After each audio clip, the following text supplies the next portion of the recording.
Hello, and welcome to the Bingos video.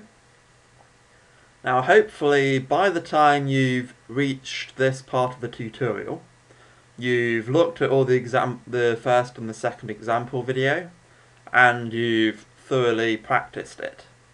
Because if you do not understand how to identify 3x3s, and if you haven't practiced it, then we're probably going to start to get to things that your pattern skills may not have developed enough to keep up with. So I highly recommend that you be able to identify those 3x3s like it's second nature before you start to move on, or at least become very comfortable with it. Now there are two things that I wanted to just sort of make a point of from in the second example video. The first is that I actually got worse on the duty report than I did in the first one. So this is continuing this theme that I said that don't judge yourself by the duty report. Because I know that I was doing something new. And I know that doing 3x3s will make you a better builder eventually than the simple style that we started with. However, my duty report did not reflect that. But, I didn't care. I was doing 3x3s. I know I was doing something better. So I wasn't discouraged by the duty report. And in this video, I'm going to show you how to move one step higher in the combos and start to create bingos. So let's hop on the Bilging station. Okay, so we're going to start with trying to identify a very simple pattern. This is a 3 in a row on any part of the board.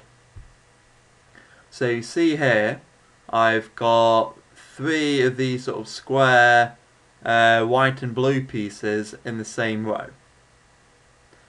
Now, what I want to be able to find is 3 in a row of that same colour. So I can see I've got one above, but I've not got one here or here.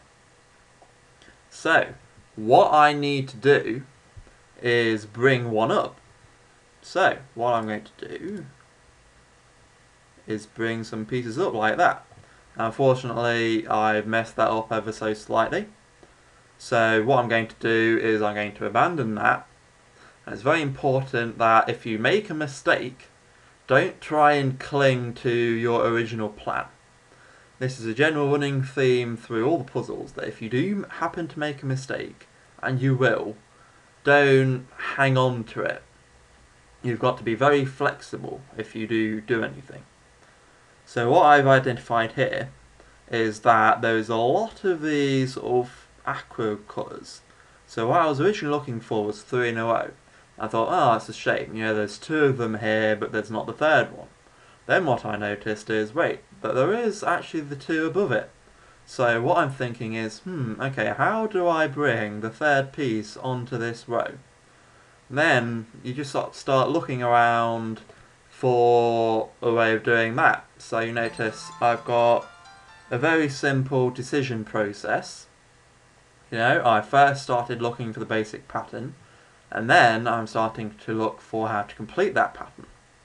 So then what I've gone on to identify is, oh, look, there's a 3 in a row clear here that could potentially bring something up to this row. So I've also got to make sure that there is the piece I want beneath it.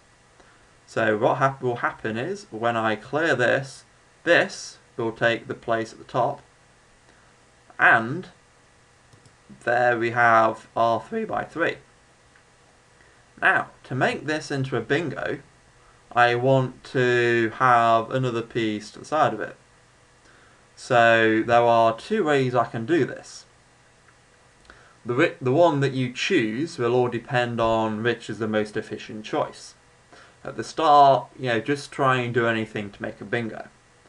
So to me, the most effective way would be to complete these greens, because I don't want to move this around at the start. It's quite complicated.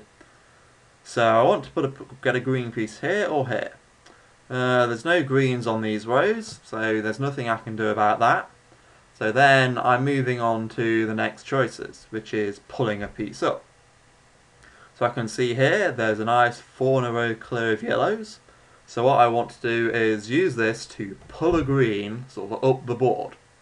So I notice there's a green piece at the bottom, so I'm going to swap that underneath this 4 in a row, bring that up the board, and there we go, I've got my bingo.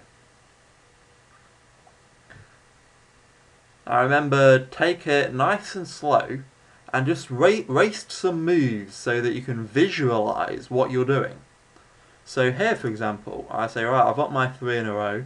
I'm not worried about my efficiency, look, I'm just moving things around, I'm trying to visualise it. Now I'm starting to think of, okay, how can I complete this? Well, this little pufferfish is in my way and it's annoying me, so I'm going to get rid of it. It's again, I'm not bothered about the clicks at this point, you know, I'm just going for it, I'm making sure that I make my bingo. Once I make my bingo, I'll show you in the next video how to make it more efficient. So you see here, look, with one click, and here we go, I've got my bingo. Nice, straightforward.